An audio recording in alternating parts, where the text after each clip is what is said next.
but determined that I was going to succeed, because there's something really eerie about being the first generation black in a family who's a college graduate.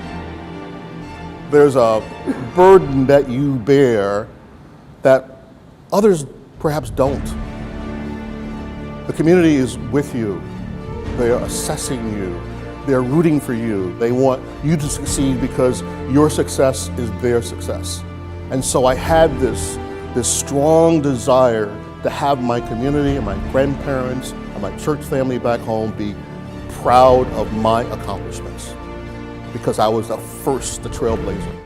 My name is Eric Clemens. I'm the founding CEO of ConnCORP and past founding CEO of ConnCAT, the nonprofit in New Haven. I think his greatest contribution is the model that he provides to all of us, those who are employed and highly employed, and those who are unemployed. I think some words that come to mind are tireless, dedicated, always looking to give 100% to whatever he does, that models that for other people. But another thing that comes to mind that's hard not to lose sight of when I think of him is humility and simplicity. As many awards as he's received and as many recognitions as he's received, I don't think that he ever forgets that he is a little boy from rural eastern North Carolina. Carlton is wise. Carlton is experienced. He was an incredibly successful business person, as we all know.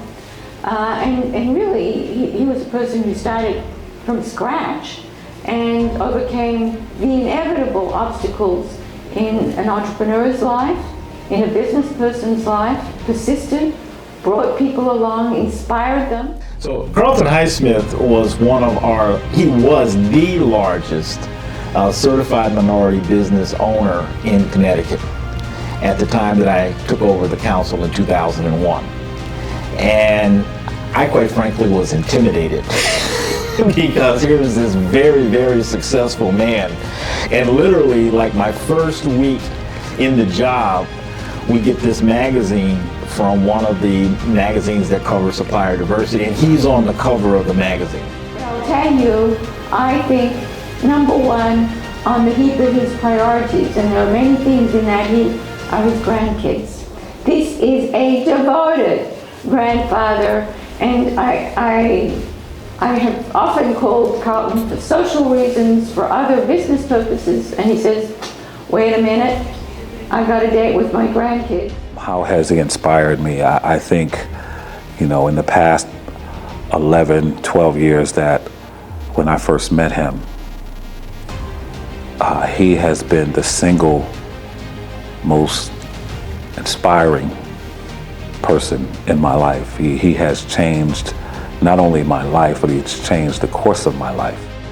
Mostly I've learned to be dedicated to family, and seeing how he was so committed to my sister and I as little girls, as teenagers, as grown girls, I think is something that has stayed with me and is how I raise my children. And that's probably the biggest lesson that I've learned. I couldn't have been happier to be in the position at Quinnipiac as the Carlton Highsmith Chair for Innovation and Entrepreneurship.